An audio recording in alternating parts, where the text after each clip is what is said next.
Hi, this is Susan Bennett, the original voice of Siri. Here's what's coming up today on another great episode of On the Nose with Randall Kenneth Jones, the new Jones Show podcast. On the movie part of Screen Engine, we do the testing on movies before they come out in the theaters to determine what might need to be changed, altered, added, taken away, whatever it may be, to make the movie experience for the audience the best it could possibly be. If you believe that everyone you meet knows something you don't know, then you're ready for the next bold evolution of the Jones Show podcast. On the Nose with Randall Kenneth Jones introduces you to people who are in the know and ready to share their special brand of know-how with you. From artists, authors, and activists to entertainers, educators, and entrepreneurs, On the Nose will elevate your ability to influence the world we share. Here's the host of On the Nose, Randall Kenneth Jones. Whatever Kevin wants, dun, dun, dun, dun, dun, dun, Kevin gets, dun, dun, dun, dun, dun. I've started. We coordinated that well. We coordinated that well, didn't we? Yeah. We choreographed it. I had to do that. I've started singing at the beginning of the show. Rosalind Kine, Barbara's sister, just did the show last week. And I was like, yeah, I'm not going to sing. Wait, did you really need to say Rosalind Kine, Barbara's sister? Yes, I know. Yeah, by the way, did you read the Barbara Streisand 1,000-page memoir? Well, I worship her and Rosalind. Spectacular. It's spectacular. I'm halfway through it. It's so good. Yeah. I couldn't put it down. Yeah. For me, not putting it down means it took me 3 months to read because I'm the slowest reader on the planet. Well, welcome, Mr. Goetz. Mr. Kevin Goetz coming back to my Thank show. You. The Power of Cinema award winner, Kevin Goetz from American Cinematheque. The Power of Cinema award winner. How incredible for your role with audience marketing, audience screening, with your company, which has been around for quite some time now, Screen Engine.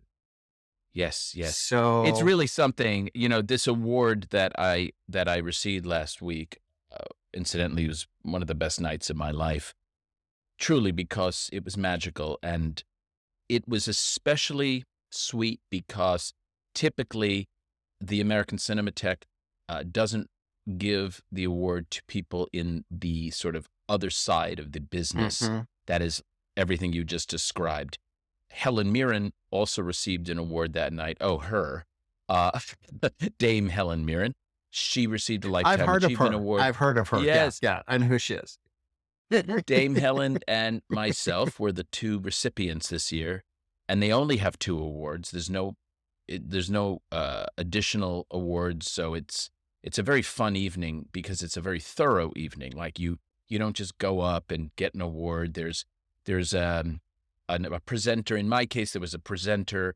Then there was another presenter who presented, who happened to be Jim Giannopoulos, who's ex-president of both 20th Century Fox and Paramount Pictures. He introduced my reel, which was a 7.5 video tribute reel, which I know you've seen, and then introduced me. And I went up there. So the whole thing took about 30 minutes. Helen's took about almost an hour. And she had, the way they do it is like different parts of her career and introduced by different people. So, for example, the romantic Helen, introduced by Pierce Brosnan. And the early years, Patrick Stewart came on. He was there. And the action Helen, and that was Vin Diesel.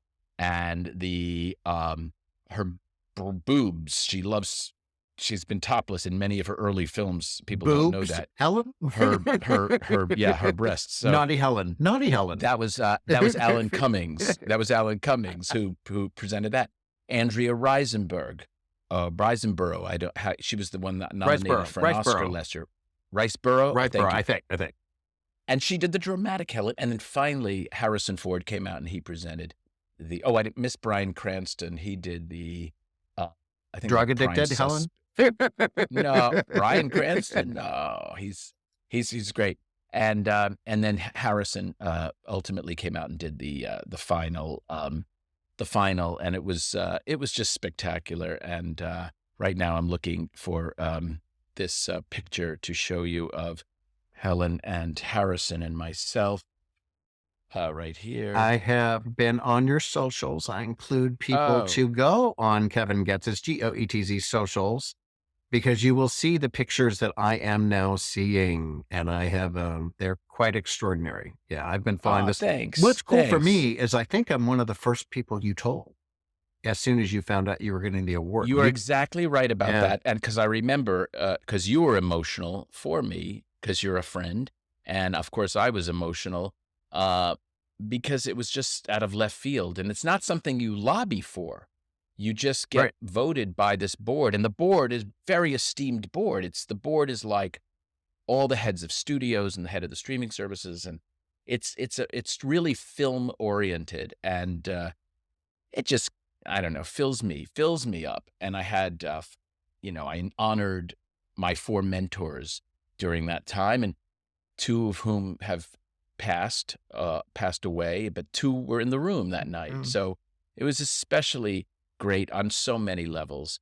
And I just want to say that it just reinforces my feeling of gratitude to be in this marvelous business of show. And the movie business in particular, I feel like I have given a large portion of my life to the business, if you will. I've been doing what I'm specifically doing for 37 years, but, I've been doing this for 5 decades. First as an actor, and you were a child actor, so you sort of know, or a young actor. And the older you get, the more grateful you get. So those of you who don't know, Randy, of course, wrote this brilliant book called Ruby, which I'm a big fan of. And Ruby, which hopefully will be made into a movie or a series within the not too distant future, is also such a labor of love. And you feel the love and the gratitude. I'm sorry to say, well, I'm not sorry to say it. I'm happy to say it on the page, because there's something about when you get to a place in your life where you can just be free and write and be creative. And I think a lot of listeners can relate to this. It just is that much sweeter. And the result is that much more authentic. So that's how I felt with the Cinematheque Award and receiving it. I was present. People kept saying, "Are you nervous? Are you nervous?" Because every star in the world and blah, blah. I said, "No, I'm prepared and I'm ready, and I'm going to receive it, and I'm going to have an open heart." What a wonderful way to approach that evening. I saw the 7 minutes clip that was used to introduce you, got very emotional. You actually watched me watching it. Getting very emotional. I did not realize you'd worked on Barbie. Margot was up there. Margot was in that clip. Yeah, Margot Robbie participated in my reel, as did Dwayne Johnson, my friend and buddy Tom Cruise, and of course Sharon Stone. Yeah, Sharon Stone, Charlize Theron, Ron Howard, Michael Bay. Every head of a studio, Jason Blum of Blumhouse, Chris Meledandri, who started Illumination, all the Minions. It just, again, Lee Daniels, it reiterates and reinforces the fact that generationally, I've had an impact on so many movies.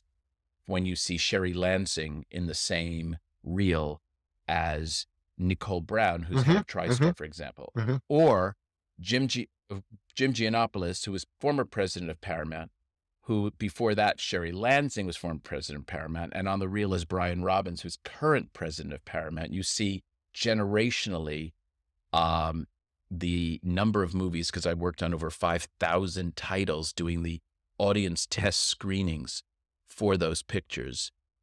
Let me make a comment first. Your words about Ruby, thank you.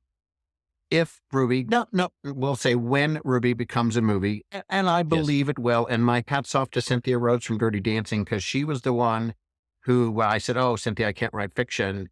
I'm the only journalist I think she's talked to in like 35 years since she retired. And Cynthia told me that was ridiculous. And a week later, I had that outline for That's incredible. Ruby with Sometimes you Cynthia's. just need that Yeah. spark. Listeners, understand what Randy is saying. Don't use the word I can't do. That's an old paradigm. That's something that is a dialogue that you've created for yourself, as opposed to, I can do anything I want to do. You don't have to depend on others to do it. And that comes down, by the way, Randy, to making your own movie, ultimately. There may come a time when you get sick of the bureaucracy and just say, I'm making this thing. But that's what I wanted to say. You've introduced me to people to help these conversations get started. These people love you, Kevin, so much that I have had the kindest conversations in Hollywood. Hollywood that's supposed to eat you up, tear you limb from limb. I'm dipping my toe into it with Ruby, and they've been so kind to me. Even my nose have been kind and thoughtful and explained No, to me. Most of your life. Yeah. Exactly. I mean, most of your life, aren't we told no? Mm-hmm. So why not be gracious about it? What bothers me and what rubs me the wrong way, really rubs my ass, is when people don't respond. That to me is so disrespectful. How long does it take to say, no, I really liked it.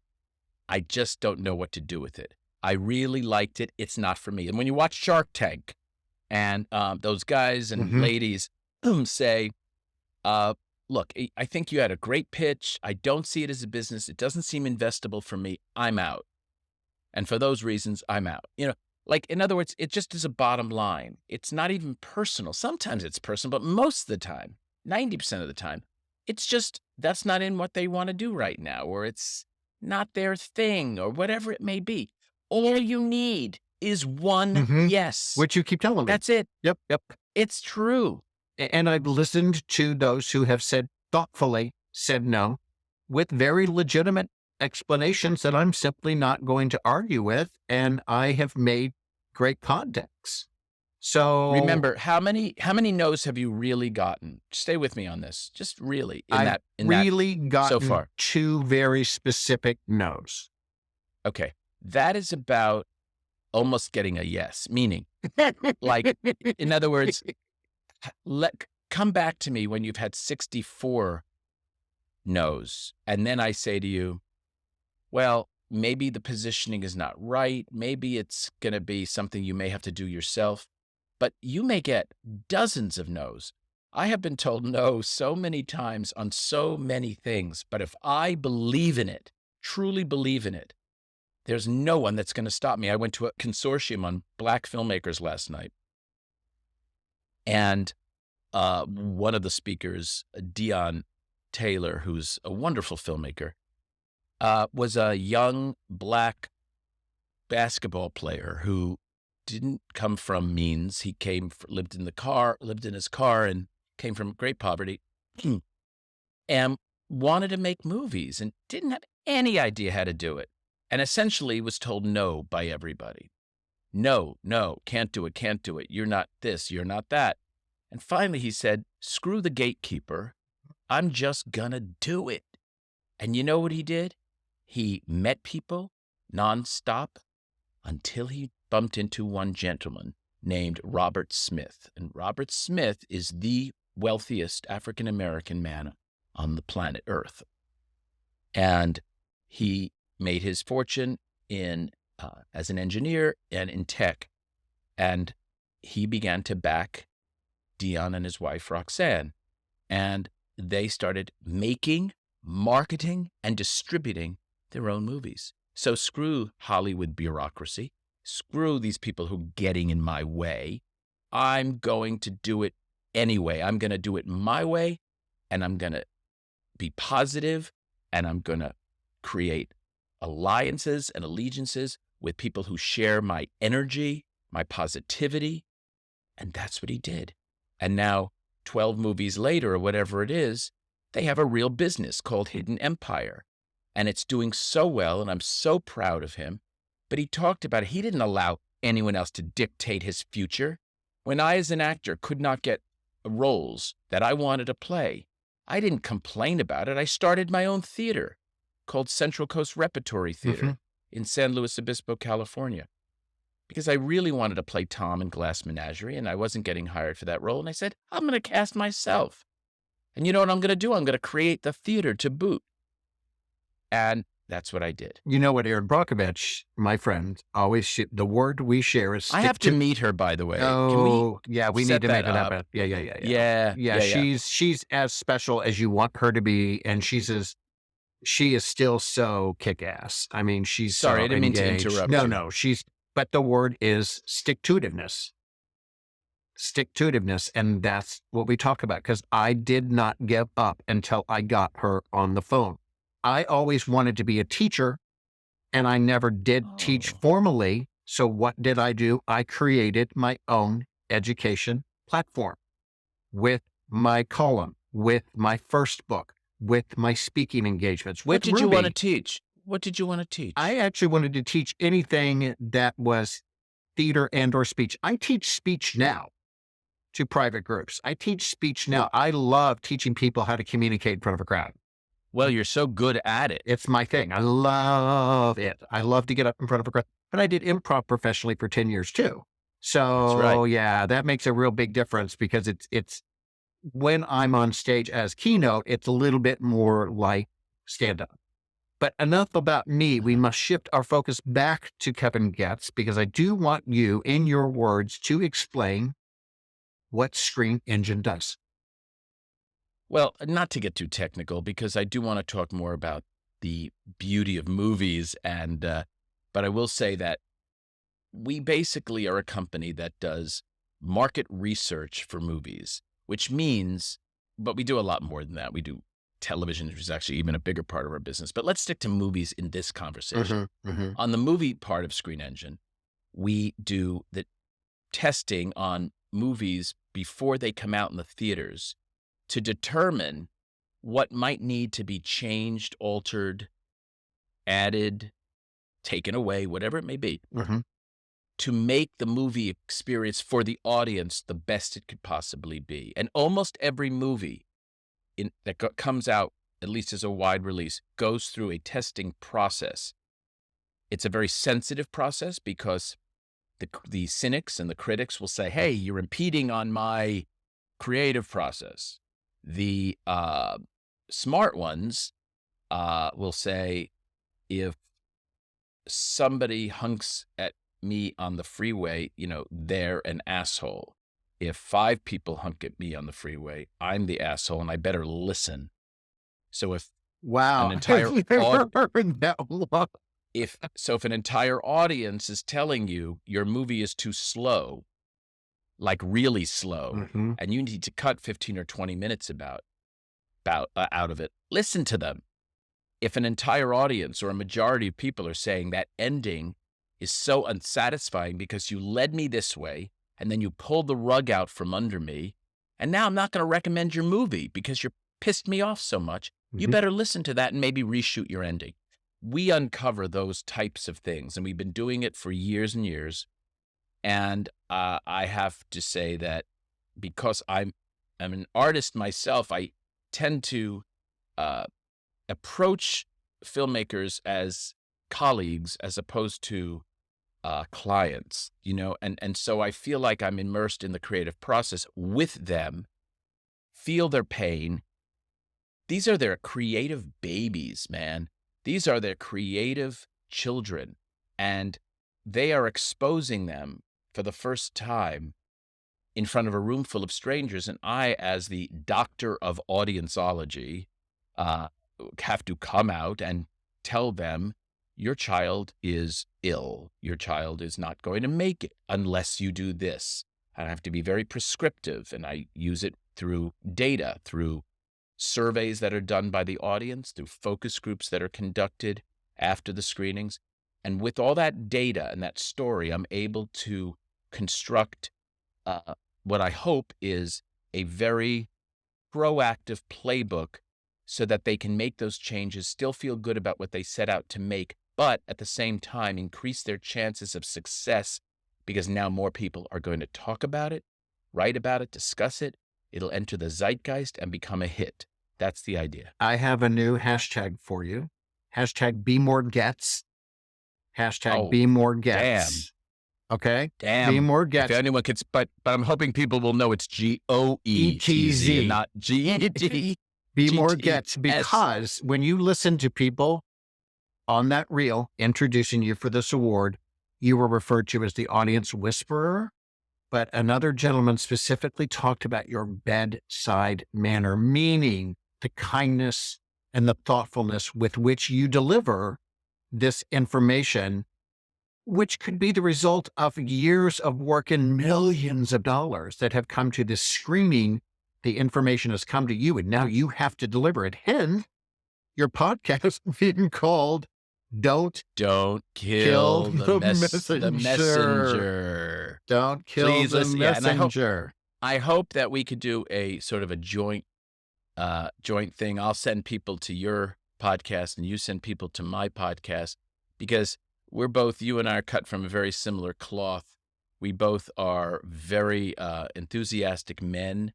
We're both men who have integrity and have a joy and gratitude for what we are lucky enough to do. And we're the same age, almost exactly, and we still care. We still create. We still have I thought you were passion. 48. Yeah. Well, I thought you were 47. So I am. That's what I'm saying. So we're not really. Don't say that. We still care. No, I'm very proud of the fact I am 61. Here I am touting authenticity.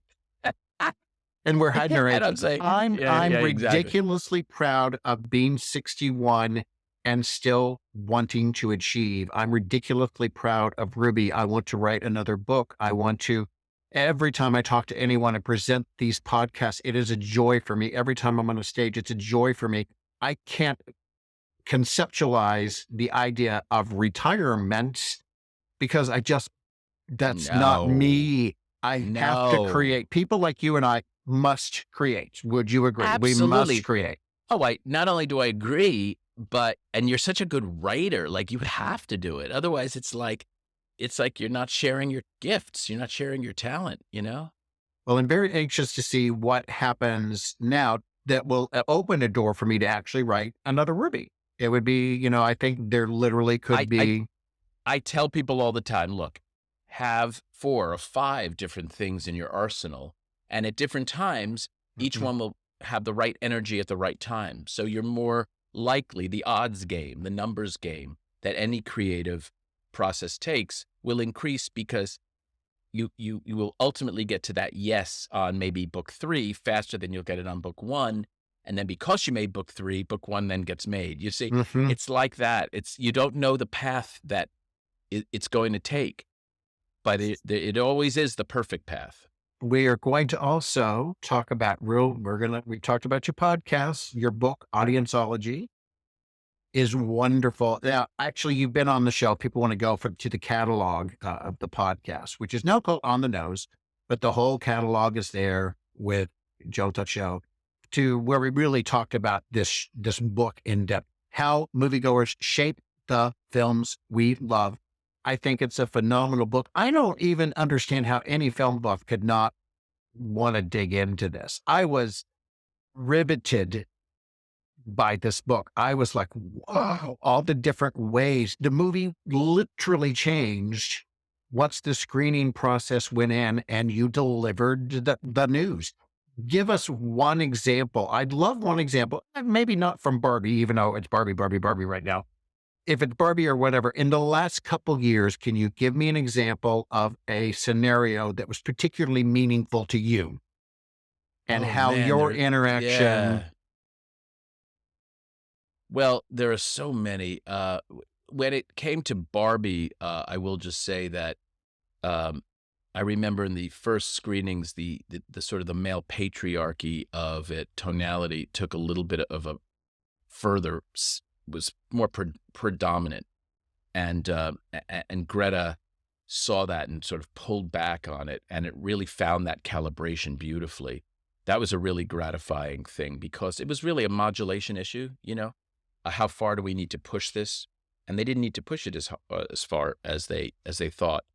Another moment was the movie Sonic.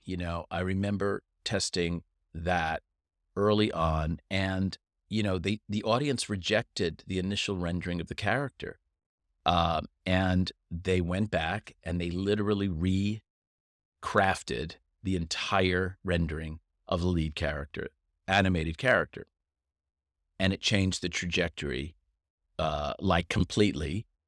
Created a much edgier rendering and a character that people responded to in a much deeper way. And as a result, it was a huge, huge moneymaker for the studio. Time and time again, I have examples of that. There's times when I have to say, look, I'm working on something right now. You've made essentially a horror movie that is really masked as a drama and doesn't get horrific until the end. But I said the problem with that is the audience they're not vibing with the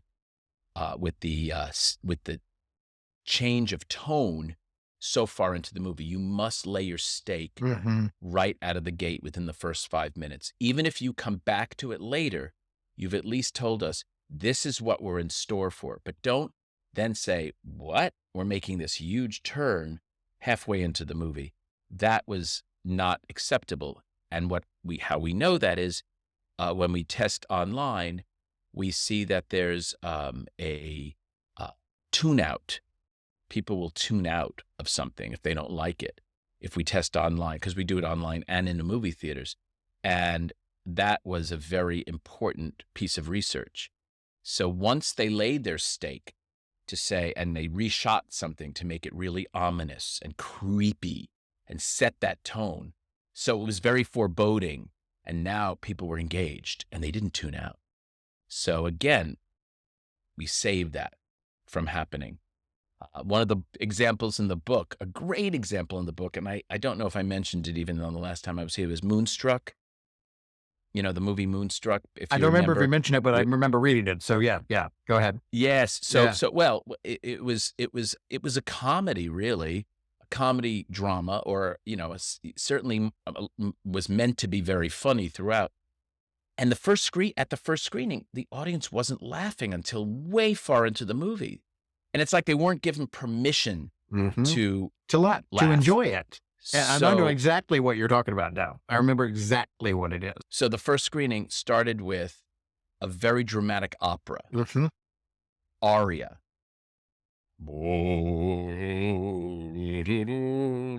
Something very melancholy and sort of beautiful, but serious.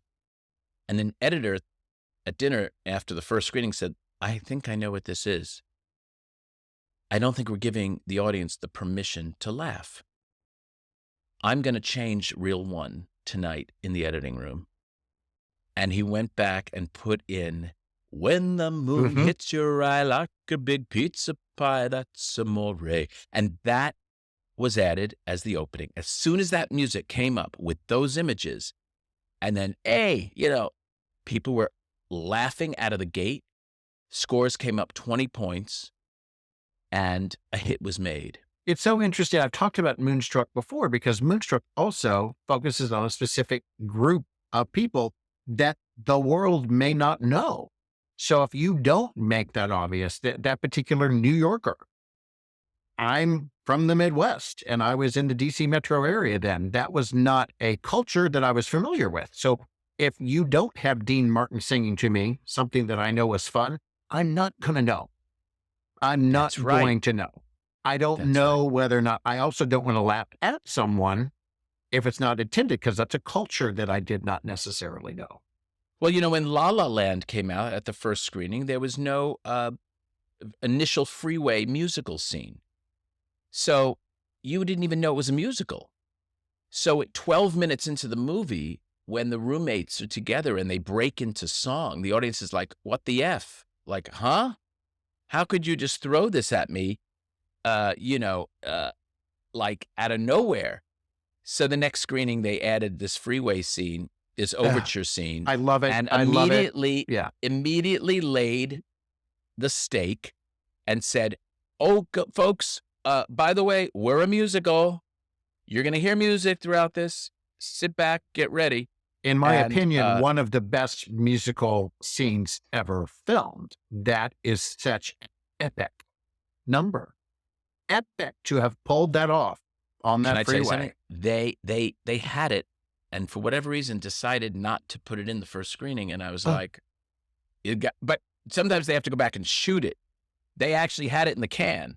So it was just an experiment that went bad. Well, no, literally, I remember when it came out, I had a friend who thought I would like the film and called me and said, "Have you seen it yet?" I said, "No." And this guy literally said, "You're going to love the opening number." Literally, the thing that I was told was that I was going to love the opening number. I love that opening number. I think it's epic. Let me ask you this. Yes. I am curious about your opinion about what is made for a traditional theater versus what streaming and all of the streaming services.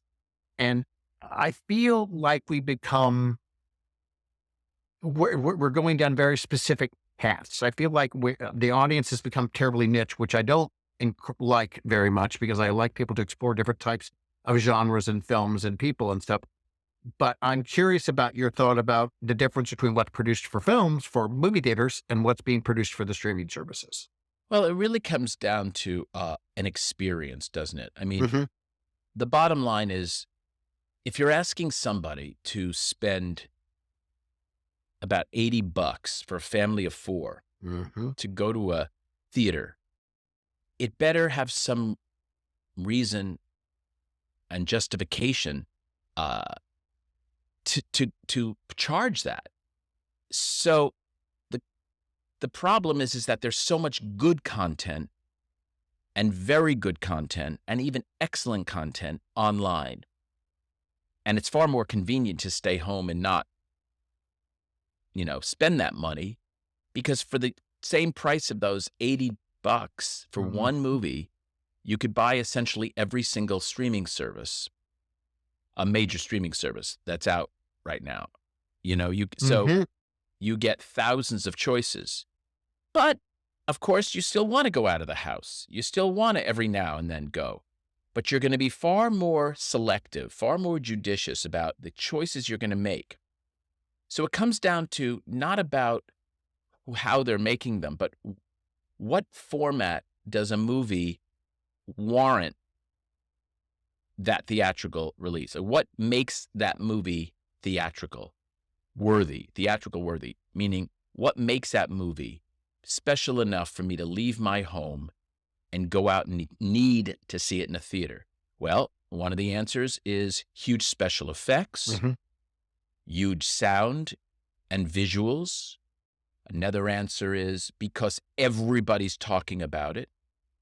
Another example is because it is scary as heck and I want to scream with other people, and it makes it just more fun for me. Now, it can't be a regular horror movie if it does that. It has to be an exceptionally or elevated horror movie. It can't be just some special effects. They have to be kick-ass special effects or sound. And it can't have, an actor, 2 actors, say, that are starring on a television show when you can easily see them at home. You want to get people who are harder to see because I love them for years and years, i.e. what was once called the movie star. Which virtually doesn't exist, right? Well, not below a certain age, Mhm. and there's a lot of reasons for that. Mhm. We just don't hone stars anymore the way we do. Part of that's a whole nother reason, is the mystique of a star. The mystique, everything is bared on social media. So what is there to learn and uncover? Because you know everything about them. This person had this for breakfast. This person looks like crap, and people want to see. They want to see mystery, I think, and they want to see something that they can't see. I know certain older stars. When I say older stars, I mean over the age of 50, who have no social media presence. And it's very purposeful. Their publicists and I have spoken. They say there's no reason for them to be on social media. Mhm. And being on social media, and you and I are both on social media, it's exhausting to do. It's a lot to do. It's an endless parade of content fulfillment and feed the monster and feed the monster and more and more and more, and how many users and how many viewers and how many this. Now, you and I do it for a business reason, because it benefits us to use it as a word of mouth mechanism, to drum up interest in whatever we're involved in. But for a movie star, they're very capital. They're very, currency is this mystique and the fact that they have been in a diversity or variety of roles that are not necessarily available for free. What I love about the streaming growth, if I look at when we were kids, I'm sure you were the same. You and I both love intimacy. We love stories. We love character development.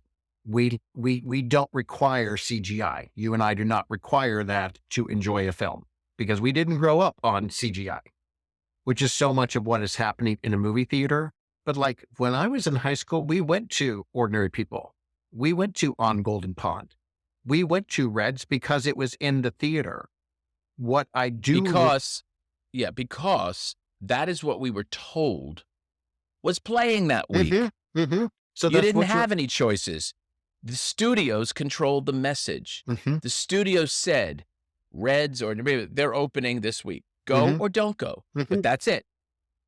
And then home entertainment came, and then you had things that were held for a little bit. So everyone rushed to see this so there were windows that people respected of periods of time when it would go to different platforms.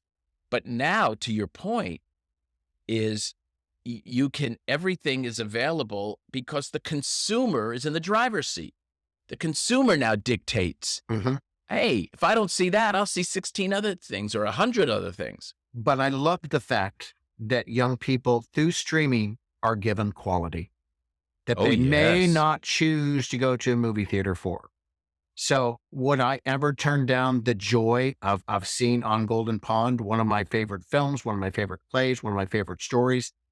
I love the fact that those quality offerings are now streaming. So people who may have turned away from it in a movie theater may still get to see that quality at home.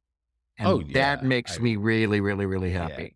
Yeah. And there's so much good stuff. But think about what I'm saying the next time you are contemplating go to a movie. What was the last movie you saw in the theater? Barbie. Oh, no. Okay. Can I tell you what we did? It was so awful. Yeah. So we go like on Tuesday night, like $5 movie night at the movie theater here in Columbia, Missouri. So Derek and I at 61 show up at $5 movie night in Columbia, Missouri. We're the first people there because we go early. So we're these 260-something men surrounded ultimately by every teenage girl in Columbia, Missouri wearing pink. I mean, we look like the old Muppet guys. Seeing Barbie. Yeah, Barbie. We look Did you have your raincoats on? No. I was like, oh my God, we look like such total pervert. Oh my God. We had no way to anticipate it was going to be Derek and I, the two old Muppet men, and every tween and teen girl in pink in Missouri. It was hysterically funny how wildly inappropriate it looked, and But I just want to say that movie you saw 6 months ago. Yeah, right. I haven't been back. I know. And so what you used to do probably twice a month is now maybe 2 to 4 times a year. Weekly. No, growing up, we were certainly focused on the weekly movie. That's what I mean. Yeah. Not twice a month. I'm saying weekly. Yeah. Every week. Yeah. Well, I'm saying, but most people would, what I'm trying to illustrate is that going from 24 movies a year to now 4 or 5 movies a year even makes it that much tougher. So then you have to say, what is the criteria? Is this, I'm about to spend, $50 million marketing this movie or $30 million marketing this movie. I'm a studio head thinking this. is this one of those movies that people are going to want to really see? How much money am I going to get back with it? Because there's so much choice to see at home. You better make it experiential. You better make it an experience. And Barbie and Barbenheimer was clearly both of them events. And it almost like you wanted to see one and then see the other, so you knew you were in on the whole thing. It was a marketing sort of, it took on its own life. It was so interesting and great for me to see from the sidelines because it was a great case study. I have two more questions. Oh, we could, Sure. we could do this forever. And we'll just have you back more. So two more questions. Is there Yes. an event, an activity, or a person, so I'm giving you kind of a broad range, that you feel is worthy of being captured on film? Meaning, is there an actor or actress that you want to see more of? Or is there something that's happened in the news in our life that you would like to see more of? Or is there a book you've read that you think is worthy Wow. of being on film? Ruby aside, which we pretty much on record. Yeah. That Ruby movie. That's a big Well, question. Yeah. Yeah, it's a big question. It's a big question. There are things that I find enormously interesting, like the advent of AI, that I think there's a huge idea that will come very soon. And I would say that the way it would come about would be generated by AI, cast AI, shot AI, and released with a campaign dictated in AI, so that the entire, we'll call it a gimmick. Do I want to see that though? I'm interested in it. I can't imagine it would be very good, to be perfectly honest, but it would intrigue me to see how the entire process would run without humans. Probably because what I'd want to do is rip it apart and and tell the world, so you see, we really do need live performers. We really need actors. We really need directors and writers, because there's that human element. It's something just is off about it. Like I just saw ABBA in London, the ABBA show, and it's holograms. And you really feel like they are there. The younger versions of themselves, singing each song, dancing. It's not like you're looking at a screen. You're looking at people on stage. You're looking at ABBA on stage, and you're like, what the F? Like, how could this be? And there was even that, there's something not quite there. And I can't put my finger on it. And that's the thing I'm talking about, like that human element that is the spark of humanity that a computer simply cannot generate. And I think that intrigues me. A particular property, I read, I don't get a chance to read very much because I'm always reading business books, or I'm reading historical biographies. But I am a nerd. Like I did read, before it was fashionable, I read Hamilton, the Chernow book. And I remember thinking, oh my God, this guy's life. And then the next thing I heard is it's Lin-Manuel Miranda is doing this musical. And it's at the Public Theater, and I just lost my my